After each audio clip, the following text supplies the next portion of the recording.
Giaprubahan sa Senado ang 100 pesos nga usbaw sa suhulan sa mga empleyado sa mga pribadong kumpanya. Apan managlahi ang reaksyon sa pipila ka mga employer ug empleyado sa managlahing lugar sa Mindanao. Ani report ni Kent Abrigana.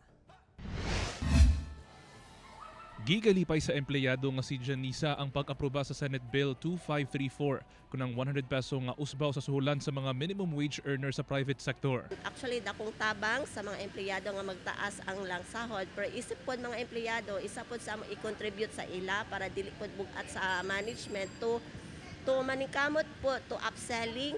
Apan dakong pasakit matod pa kini sa mga employer sama ni Mary. Siyempre medyo mura lamang jud amo ang mga prices na gina-offer diri. So makamasa lang siya. So medyo bugat para sa amo na magpadagdag og 100 pesos na sahod sa empleyado. Sa General Santos City, pulos minimum wage earner ang customer service representative nga si Daisy Lynn ug iyang bana. Sumala niya, dili gyud daw paigo ang ilang ginadawat nga 371 pesos matag adlaw aron mapalit ang tanan nilang panginahanglanon. Busa nang hinaot siyang maaprubahan sa hingpit ang dugang 100 pesos alang sa mga minimum wage workers sa pribadong sektor. Maaprubahan gud siya ma'am kay dako na gud kay tunga tabang gud para sa mua kay para makaraos pud mi panagsa na dili gud kay nga kami sa sobra man gud ka tipid gud mo pati ang mga anak mo say matipid na pud namo. Kining si Emiluz ug Joylyn nga pulos katrabaho sa usa ka gasolinahan, pareho sab ang sentimiento. Bisad kaayo oy kanang budgeton ang 371 ang adlaw. Maayo jud og madungagan jud 100. Malipay pud ta panagsa. Unta gani nga maprobahan pud to para makadugang-dugang pud sa mga panginahanglan. Samtang, nag-file og resolution si City Councilor Edgar Acharon nga mo'y chairman sa Economic Enterprise aron suportahan ang Senate Bill number 2534. Nakatakda pa nila kining hisgutan sa sangguniang panlungsod.